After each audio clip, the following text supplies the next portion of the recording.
uchaguzi huu wa sasa. Hivyo wakina mama, msimuache mama mwenzenu. Mko tayari? Je, mtawakamata na wazee wenu na watoto wenu kuhakikisha wamempatia kura nyingi za ndio ndugu yenu? Ndio. Basi naomba tarehe 26 mwezi wa pili mkamchague Shani Zinduku.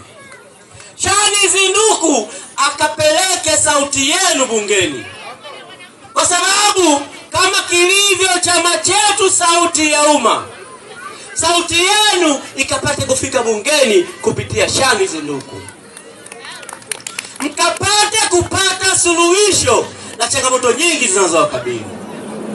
Na msikubali kufanya uchaguzi ambao wanakwenda bungeni kupiga makofi, wanapenda bungeni kufanya uchawa.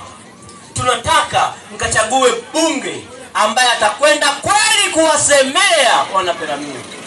Mbunge